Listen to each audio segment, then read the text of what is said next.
Assalamualaikum warahmatullahi wabarakatuh. Alhamdulillahirabbil alamin. Wa bihi nasta'in wa ala umuri dunya waddin sayyidina Muhammadin wa ala alihi washabihi ajma'in. Amma ba'd. Perkenalkan, saya Bian Dantaran dari kelas PAIA. Saya akan mempresentasikan atau mengajak kalian untuk mengetahui lebih dalam apa sih sebenarnya berwisata religi itu dan apa manfaat yang akan kita dapat ketika kita berwisata religi. Baik, sebelum kita membahas tentang apa sih pentingnya wisata religi dan manfaat yang kita dapat itu apa, kita sebaiknya mengetahui dulu apa sih makna wisata religi yang sesungguhnya. Pertama yaitu wisata. Wisata itu berasal dari bahasa Sanskerta vis, berkembang menjadi vicata, berarti perjalanan untuk mengunjungi suatu tempat tertentu dengan tujuan rekreasi. Jadi kita berkunjung ke suatu tempat tertentu dengan tujuan melaksanakan rekreasi. Atau bisa juga untuk pengembangan diri, kita mencari informasi, kita mencari pengetahuan untuk mengembangkan diri kita yang dikunjungi dalam waktu sementara. Jadi kita hanya sementara di sana, tidak terlalu lama atau mungkin tidak mukim seperti itu. Jadi kita mengunjungi tempat rekreasi, tujuannya itu apa? Mengembangkan diri dengan waktu yang sebentar atau sementara. Yang selanjutnya yaitu religi. Religi dalam Kamus Besar Bahasa Indonesia yaitu artinya kepercayaan kepada Tuhan atau kepercayaan akan adanya kekuatan adi kodrati. Jadi bagaimana kita mempercayai Tuhan? Kita yang beragama Islam, otomatis bagaimana cara kita agar percaya pada Allah? Itu religi. Nah, secara garis besar dapat kita simpulkan bahwasanya wisata religi adalah salah satu jenis produk wisata yang berkaitan erat dengan sisi religius atau keagamaan atau ketuhanan tadi yang dianut oleh umat manusia. Jadi tergantung agama apa yang dianut oleh manusia tersebut.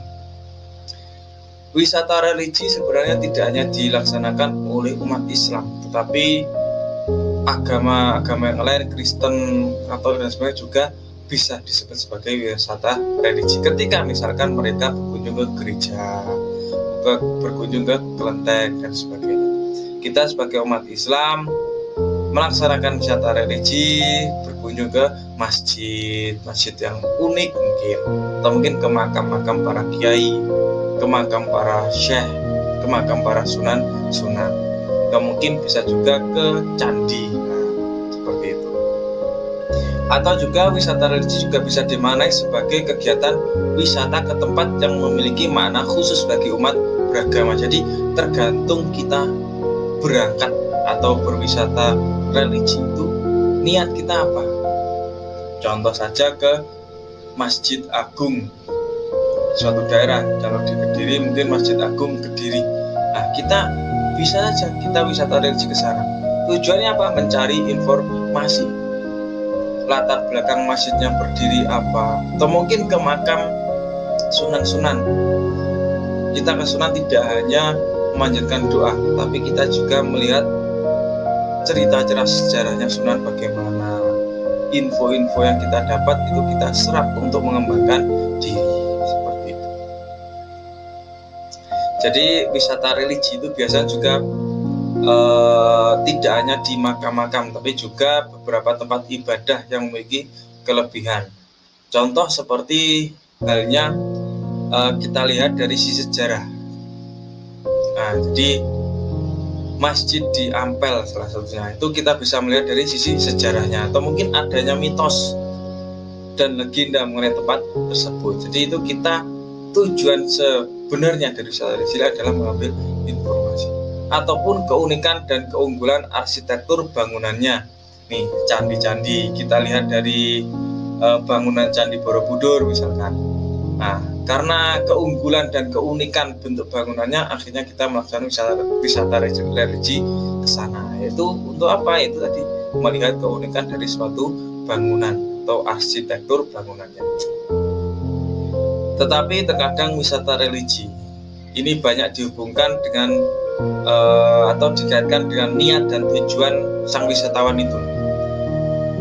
Yang pertama itu untuk memperoleh berkah, yang kedua memperoleh ibrah atau mungkin tausiah dan hikmah dalam kehidupannya. Jadi kita bisa mengambil hikmah dari wisata religi. Contoh saja kita melaksanakan ziarah ke makam sunat. Kita bisa mengingat mati, kita bisa mengingat dosa-dosa kita. Kita bisa meniru bagaimana sunan-sunan atau para wali itu menegakkan ajaran Islam. Nah, itu kan bisa menjadi suatu ilmu bagi kita.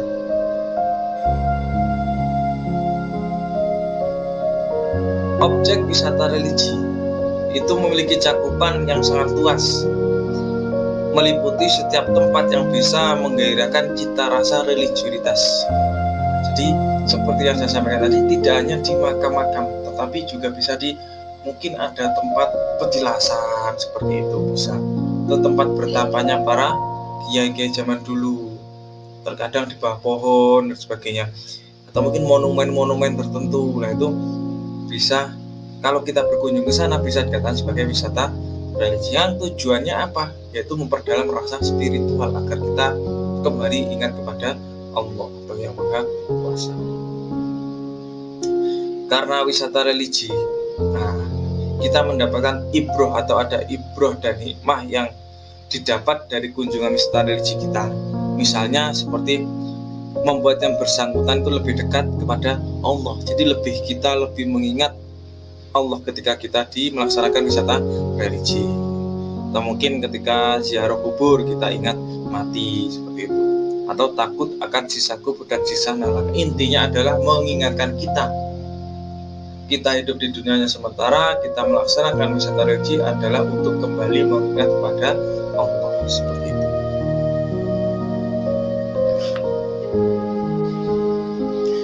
Selanjutnya kita lihat wisata religi dalam pandangan Islam itu bagaimana. Seperti yang tertera dalam Quran surat Al-Mulk ayat 15, A'udzubillahi minasyaitonirrajim, Bismillahirrahmanirrahim, Huwallazi ja'ala lakumul arda dalulan famshu fi manakibiha wa kullu min rizqihi wa ilaihin nusyur. Yang artinya, dialah yang menjadikan bumi untuk kamu yang mudah dijelajahi, maka jelajahilah di segala penjurunya, dan makanlah sebagian dari rezekinya, dan hanya kepadanya lah kamu kembali setelah dibangkitkan. Kita melihat dari kata famshu fi manakibiha, maka jelajahilah di segala penjurunya. Jadi kita diutus oleh Allah untuk melaksanakan wisata, untuk menjelajahi segala penjuru, seperti itu. Dan hanya kepadanya lah kamu kembali. Jadi tujuannya apa? Tujuannya adalah satu, mengingat-ingat bahwa kita akan kembali kepada Allah. Kita diciptakan oleh Allah dan akan kembali lagi meninggal, kembali lagi pada sang pencipta, yaitu Allah. Jadi kita diperintahkan oleh Allah untuk menjelajahi atau wisata. Wisata tadi tujuannya yaitu untuk mengingat-ingat Allah, yaitulah wisata religi. Dalam Al-Quran sudah dijelaskan. Jadi kita tidak hanya wisata yang tujuannya bersenang-senang, menghambur-hamburkan uang, makan-makan sepuasnya, tidak.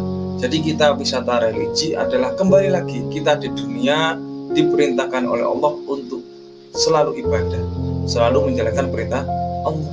Salah satunya apa? Ya wisata religi bisa. Kita melaksanakan wisata ke makam-makam, ke candi, dengan cara apa? Mensyukuri, subhanallah, bangunannya sangat bagus. Kita ke makam-makam sambil apa? Kita mengingat bahwa kita nanti akan mati dan kembali kepada ciptaan, kepada sang pencipta itu Allah. Jadi tujuannya adalah kita akan ingat kembali kepada Allah. Selanjutnya yaitu bentuk-bentuk wisata religi. Seperti yang saya sampaikan tadi, bahwasanya wisata religi tidak hanya terbatas pada kita berwisata ke makam, tetapi di sini saya sebutkan ada 3 bentuk-bentuk wisata religi. Yang pertama yaitu masjid, yang kedua makam, dan yang ketiga candi.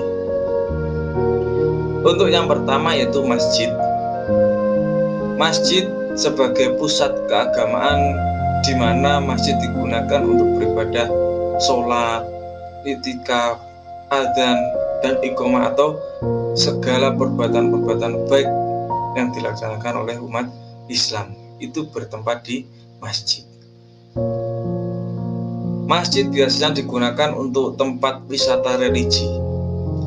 Terkadang masjid yang digunakan untuk wisata religi adalah masjid-masjid yang memiliki arsitektur bangunannya itu unik. Jadi masjid agung di suatu daerah itu pasti digunakan untuk wisata religi. Karena apa? Karena bangunan yang mewah, mungkin ada corak-corak yang unik, atau mungkin memiliki sejarah tersendiri di masjid tersebut. Jadi tidak hanya terbatas di makam, tapi masjid juga bisa kita gunakan untuk mengingat bahwa kita itu di dunia memiliki tugas yaitu menyembah Allah, dan masjidlah salah satu tempat untuk melaksanakan itu. Yang kedua yaitu makam. Makam ini seringkali dan sudah umum di kalangan masyarakat bahwasanya digunakan untuk wisata religi. Makam dalam tradisi Jawa itu merupakan tempat yang mengandung kesakralan.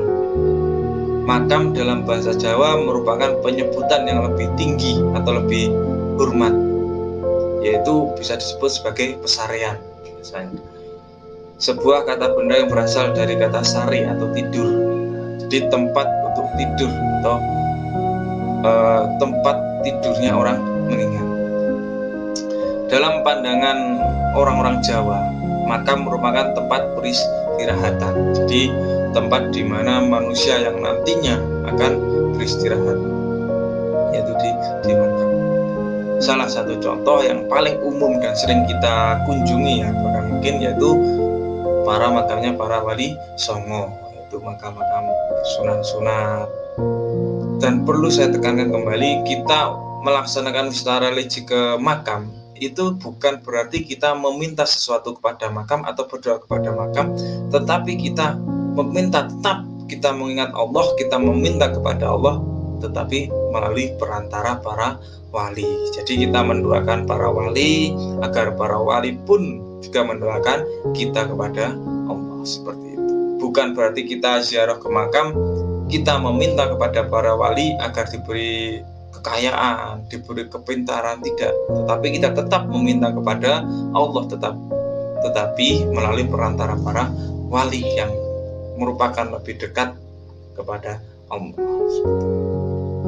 Yang ketiga yaitu candi, sebagai unsur pada zaman purba yang kemudian kedudukannya diganti makam. Jadi biasanya orang-orang berwisata religi di sana itu hanya sekedar untuk mencari informasi. Jadi bagaimana candi berdiri, mungkin dulu digunakan sebagai untuk menyebarkan atau syiar agama Islam, seperti itu, untuk bisa candi. Jadi kita ke candi tujuannya adalah untuk mencari informasi atau pengetahuan yang dimana nanti dapat mengembangkan diri kita. Selanjutnya yaitu manfaat. Kenapa sih kita perlu yang namanya berwisata religi? Apa yang kita dapat? Apa manfaatnya? Yang pertama yaitu melepas kejenuhan. Terkadang seseorang memilih untuk berpariwisata tentu untuk melepaskan diri dari segala kejenuhan.